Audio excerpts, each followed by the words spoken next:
বলক আজি আপোনালোকক লৈ যাওঁ গুৱাহাটীৰ পশ্চিম বৰাগাঁৱত অৱস্থিত শ্বহীদ স্মাৰক ক্ষেত্ৰলৈ। আমি যোৱা অকণমান পলম হ'ল যদিও আপোনালোকৰ বহুতেই হয়তো ইতিমধ্যে শ্বহীদ স্মাৰক ক্ষেত্ৰখনলৈ আহিছে নহয় জানো। আৰু আজিৰ এই ভিডিঅ'টো সেইসকলক উদ্দেশ্যিহে বনোৱা হৈছে যিসকলে এতিয়ালৈকে শ্বহীদ স্মাৰক ক্ষেত্ৰখন চাবলৈ অহা নাই। মই মোৰ কেমেৰাত যিমানখিনি কেপচাৰ কৰিব পাৰিছোঁ সেইখিনিহে আপোনালোকলৈ বুলি শ্বেয়াৰ কৰিছোঁ। 1979 চনৰ পৰা 1985 চনলৈ হোৱা ঐতিহাসিক অসম আন্দোলনৰ যিসকল শ্বহীদ হৈছিল সেইসকল শ্বহীদৰ স্মৃতিত নিৰ্মিত হৈছে ৰাজ্যৰ প্ৰথমটো চৰকাৰী স্মাৰক।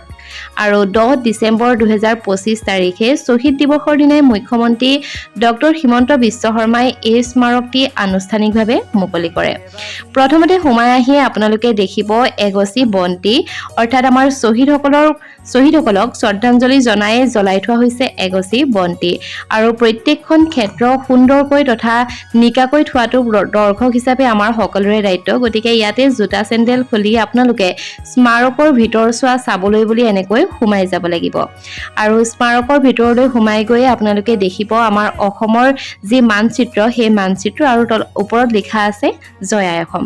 আৰু এয়াই হৈছে শ্বহীদ স্মাৰকৰ ভিতৰচোৱা। ইয়াতে আছে আমাৰ অসমৰ যিসকল শ্বহীদ সেইসকলৰ প্ৰতিমূৰ্তি।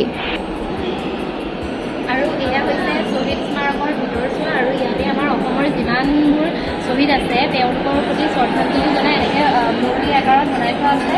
আৰু কিছুমান মূৰ্তি এতিয়াও নাই বনাই আছে সম্ভৱতঃ। এই স্মাৰক ক্ষেত্ৰখনৰ মূল বৈশিষ্ট্যটো হৈছে অৰ্থাৎ মূল আকৰ্ষণ হৈছে যে 225 ফুট উচ্চতাৰ এটা বিয়াগুম শ্বহীদ স্তম্ভ।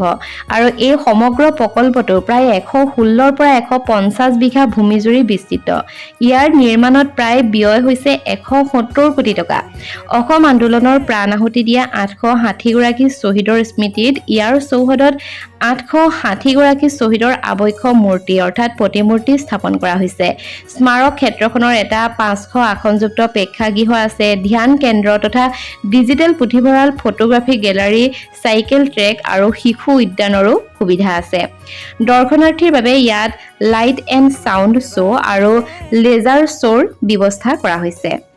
অসম আন্দোলনৰ প্ৰথম শ্বহীদ হৈছে খৰ্গেশ্বৰ তালুকদাৰ আৰু তেওঁৰ মৃত্যু দিৱস হৈছে 10 ডিচেম্বৰ। আৰু সেই উপলক্ষে এই শ্বহীদ ক্ষেত্ৰখনো মুকলি কৰা হৈছে 10 ডিচেম্বৰ দিনটোত। আৰু যিটো দিন ৰাজ্যত শ্বহীদ দিৱস হিচাপে পালন কৰা হয়। আৰু এয়াই হৈছে শ্বহীদ স্মাৰক। যদিহে এতিয়াও আপুনি চাবলৈ অহা নাই তেনেহ'লে নিশ্চয়কৈ এপাক আহিবলৈ নাপাহৰিব।